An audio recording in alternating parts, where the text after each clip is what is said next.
led administration has asked the Biafra youth not to engage in a battle struggle, in armed struggle with the Nigerian military because the Igbos are trying to defend themselves. Now, Tinubu government has come out to tell them not to engage with the military, they should comply. What do you have to say about this, Mr. Raf? Come now. Wonderful people, viewers and subscribers. I want to pinpoint the areas you need to focus on this message I brought to you this morning. And just like as I said earlier on my previous publications, I'm also here again to apologize to each and every one of us here who must have felt offended in one way or the other that throughout yesterday, we didn't do any post. Please, make una find a place in your heart. Make it forgive me. Make it nothing say we know they serious, my brother, we they serious. But it's right, where one came out of the face, my brother, I'm going here, your Wi-Fi, I've been totally cut out for complete going to 3 days. I think today make it 3 days. My brother, anybody will talk anything against Nnamdi Kanu or Simon Ekpa, my brother, thunder will go fire that person. Thunder will go fire that person. You see, they do warm up. You can imagine, I have freedom, just only internet. Only internet I do not have. It seems to me like I'm going crazy. It seems to me like the whole world have crumbled because I cannot be able to go online and see what is happening or to post something for my people. But Nnamdi Kanu have been out there for many years. He have nothing to do with internet or even human communications. Yet somebody will come out there and begin to make unguided statements and allegations against Mazi Nnamdi Kanu. My brother, any woman who does such, let me just release this curse upon that woman. That woman will cease to see her monthly flow. Any woman who make any wrong accusation on Mazi Nnamdi Kanu simply because she must have been paid by some actors to demonize or rather to turn the Biafrans against Mazi Nnamdi Kanu. Any woman that does that, my brother, she will cease to see her monthly flow. And that is a cause I lay upon anyone. I don't care whether you have anything to do with Mazi Nnamdi Kanu or not. And any man who ever tries such, just to demonize Mazi Nnamdi Kanu or to turn the Biafrans against Mazi Nnamdi Kanu, my brother, forever, you will never have what Oyibo man called erected pene. You will never experience erection in your life. If you are a man, you will know what it means. For Mazi Nnamdi Kanu to be out there fighting for all of us, the only thing you can pay him back is to be working against him, working against his freedom and working against people. I mean, turning people against him simply with one allegation or the other, simply because you feel you have the cash to throw around. No problem. We go meet you at the junction box. I beg make you listen to this message. United Nations and Israel, they don't order Nigerian military. That is what most of the points are going to see on this message moving forward. They have ordered Nigerian military to vacate Biafraland anytime soon. In fact, a deadline has been given to them. Say, may they leave Biafraland alone because of insecurity. Because they have come to our notice and also to the notice of the United Nations and Israel that the insecurity in our land, which I always said initially, that it is man-made, it is an imported violence. So the Nigerian military are the ones who are carrying out all those killings that they are attributing to IPOB, Mazi Nnamdi Kanu and Simon Ekpa. The Nigerian military, Nigerian police, Nigerian DSS, including Nigerian EFCC. So let us just listen to this message one after the other, and then we'll come back here to discuss more from the comment section if really we have time. Along the line, if there's any, if there's any room for interjection, remember we always interject just to serve you better. Enjoy the rest of this news. At the same time, thanks for watching. Oh yeah, let's go there. There is no error in self-defense. He's asking the Biafra youth or Igbo youth not engage with armed struggle with Nigeria. For what? Amoteku is in place in southwest to defend the Yoruba land. Amoteku are the southwestern forest guard that are fighting Fulani militia in the southwest. And Amoteku is doing good work. What he should have, be telling Igbo youth is, I will help you. I will give you sophisticated arms to actually protect the Igbo land against Fulani herdsmen in caution. Now this one is trying to tell Igbo youth not to engage so that they will expose Igbo land and they will kill all of us. Oga Igbo man know they die. If Igbo man lose one man in his community, Oga na war. See, the Fulanis are coming into Igbo land, and my brother, go and ask them what they have said so far. The most secure region in Nigeria now is Igbo land. Because if they come, as we could see, they come with their trailer, with their arms, Fulani, they brought them back. And for no is Anambra State, I'm from Anambra State. They stop them, they order them back. And failure to do that, it will start there. That's Igbo man for the Igbo youth. They don't relax. They don't refrain from doing the right thing. Taking the right action at the right time. So let me tell you, the Fulani Janjaweeds over the years, have actually subdued the mid-Beltan states. Niger State, Kogi State, Benue State, Plateau State. Even Southern Kaduna that is clamoring to be part of Mid-Belt. Fulani have actually destroyed the entire Kafanchan in Kaduna State. When they are coming and they are playing politics with them, dealing them, prostrating before aliens, Oga Fulani will overrun the entire land, grab your land, subject you to slavery. It can't happen in Igbo land. We are not like that. We don't like wasting of blood. We don't like killing people. When you are killing people, if you are used to killing people, you will actually find out that blood, human blood, is very aggressive to the living. You don't waste human blood and go free. Fulani people are subjected to all manners of sicknesses, poverty, because they are blood people. They are very, very bloody. They kill the innocent spill their blood for nothing. And in the future, it resonates into hunger. Pestilence. Pestilence is when what we cultivate in the farm does not grow. Then you have sicknesses. You have disaster. The Fulani nation has been engrossed with all manners of disasters over the years, simply because of jihadism. Introduced into Nigeria by Ottoman Danfodio, their great-grandfather.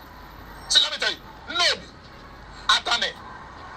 Your iPhone now supports translation. Obaru, where I come from. Oga, we don't tolerate Fulani. If Fulani comes with their truck, no, we are commanding them back. We don't take or seek such advice from President Tinubu, the Igbo youth, telling them not to involve into armed struggle with Nigeria or with Fulani, Janjaweeds. We are ever ready. We have our right to defend ourselves.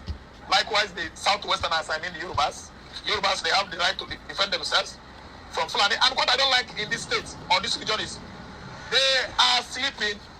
They are too complacent and docile. Why and how? Look at what is going on in Akure today. Almost 40 palaces of the Obas have been vacated. Nobody's staying there again. Why and how? Because of Fulani incursion. Fulani have actually learned to kill the Oba, kill their wife. They did it, try it in Akure, and they did it. That was 2025. Even Kwara State. Now, currently, we're a community in Kwara, where mostly the villagers, the indigenous people of those communities were unalived by last month, warranting that all the palaces in Woro community today are vacant. The Obas absconded. Why? Because of playing politics with Fulani. We, the Igbos, we are largely into business, self-employment, entrepreneurship. That's why we turn our back on politics. Igbo man does not politic. If you're a politician, you are going to politic with the lives of your community members. And that is what is going on here. You see the governor from this state, when St. Augustine or St. Catherine, the Catholic Church was attacked by Fulani terrorists. Akenere said, they were gunmen. Oh. They were gunmen. What was on camera? They killed almost 50 people. That was an absolute terrorist attack. He denied it. That is playing on politics. Fulani has sold all this nonsense to Igbo politicians, to Yoruba politicians, and they are not coming out to tell the whole world the truth. The Fulani tribes are responsible for all the Christian genocide going on across Nigeria. And that is why you see the reoccurrence of, Fulani bandits attacking communities, villages, even township in the mid-belt, in the southeast and southwest, simply because our politicians, they have sold out, supporting bloody activities of the Fulani Janjaweeds. The Fulani use their hegemony to block the eyes of all southern politicians in Nigeria from understanding that Nigeria has been subjected to this Fulani attack of a term for good 11 years now. It started in 2015. Immediately the administration of Muhammad Buhari began. That was how Fulani invaded the entire Nigerian geography, claiming to, that they are coming for ruralization. What is the meaning of ruralization? Ruralization meaning grabbing by force, forcefully, people's land, settle on it without paying money. I'm an Igbo man. We buy land in Lagos, we pay money. We don't occupy lands here by force. Fulani man occupies land by force. That's why they fought in Gongo community, the Biafra community, communities in Akure, Kwara, and so on and so forth. We say no to it in Igbo land. If Fulani prepare well to grab land in Igbo state, we are waiting. We will finish it now. We don't play like this. No. We are not like that. We are always out as Igbo warriors. To do what?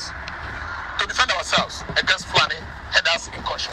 Well said, Mr. Ralph. As usual, you've done justice to the analysis. But you talked about the Fulanis on this video. Well, Soludo has come out to say that Nigeria is one, that they should stop this marginalization of it. Soludo is a slave. Iberiberism is what Soludo has been suffering from, warranting him to make statement that Nigeria is one. Let me shock you, my viewers. Nigeria is not one, though. After Nigeria Biafra Civil War, we are not one. Immediately the war of 1967, 68, 1970 ended. January 1970. I think 12th January 1970. Another war began. Igbo man starts began to face another war. Political war, economic war, war of the mind began exactly 1970, and that is what is on course till today. If we are not fighting war since 1970 till date, Igbo man would have not been clamoring for emergence of Biafra. The war is on course, raging like wildfire, which is why Igbos have been excluded from political leadership of Nigeria. Igbos have been excluded, I repeat the word again, since 1966. No Igbo presidency. It was Yoruba. How to find a person's location by their phone number. For example, Fulani, Yoruba, Fulani, Obasanjo, Atiku. Are you listening to me? Yemi Ochibanjo, Mohamed Buhari, Tinubu, Chetima. Are you seeing it? In the past, like the 90s, when there was an interim national government, why not using Igbo man as the president of interim? They use what? Yoruba. The chief security advisor was the vice president. That was Abacha. The president was Ernest Choniko. Are you listening to me? So we know we are well educated with political happenings of this country called Nigeria. Igbo man is not here. We are not with them. Please, they are different people. Soludo is saying that Nigerians are one. No, Nigeria is not one. Nigeria is their Nigeria. Nigeria is the Nigeria of Igbo politicians. Nigeria is the Nigeria of the Tinubus, the Buharis, the Yemi Ochibanjos. It's not Igbo man Nigeria.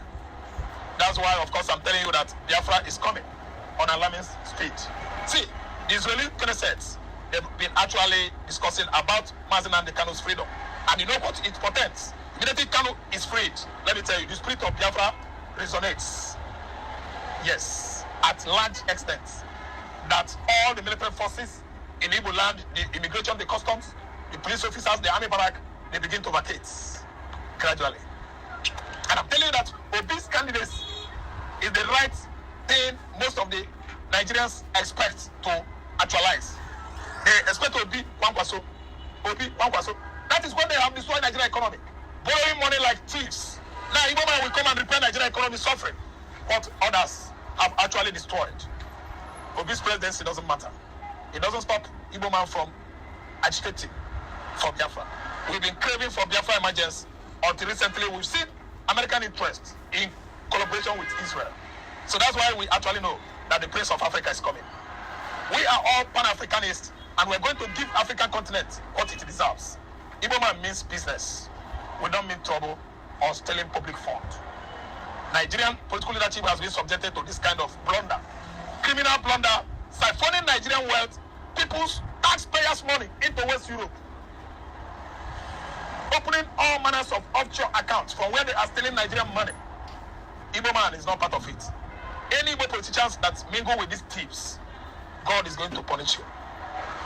We don't steal. We transact business, we make money. That's I'm an Igbo man, proudly an Igbo. Well said, Mr. Ralph, as usual. But Tinubu-led government has come out to say that Mazi Nnamdi Kanu and his group is a terrorist group. Now, talking about the Israel and US coming into this matter, do you think that Obasanjo will be ready? Tinubu will be ready to comply and let Mazi Nnamdi Kanu go? Tinubu is not complying to United States of America, demand. Nor is he actually dancing to the tune of United Nations instruction. Even the ultimatum given to him 60 days has expired, and yet Kanu is in the prison in Sokoto. Let me go to history. Awolowo was jailed by Abakatafa Balawa, early 60s. It was Zurich that said no. Let's bring him down to southern Nigeria so that they will not kill Awolowo in the north. Awolowo was transferred to Calabar prison. When the coup of 1966 took place, it was due to Awolowo that coup was staged. Because Awolowo was qualified to be the best Nigerian president ever. That coup did not succeed. They all gang up with British Broadcasting Corporation, BBC, and accused the coup, that the coup was Igbo coup. When was part of, as a result of the coup, what Ojukwu did, baffled the entire humanity. Ojukwu ran to Calabar prison and freed Awolowo. I say go, and they killed Oduduwa. And today, we see a Yoruba man, Omotocho, an ignorant of law, a man that is history blind, a man that is law blind, jailing Mazi Nnamdi Kanu and transferring him to Sokoto so that he will die there. Oga Yoruba man need apology, need to apologize to Igbo man. For many years, Yorubas have been so wicked and unfair to the Igbos. If that we don't have God in heaven, Igbo man would have been slaves in Nigeria. Who is serving who today? Or that the rate of poverty in this land and the north, northern Nigeria, where I know, actually indicate that God is with Igbo man. When you suffer most, you have sands all over your fingers. And when it matters most, your lips will be watered with oil. But works hard. It actually indicates that all his lips will be covered with oil.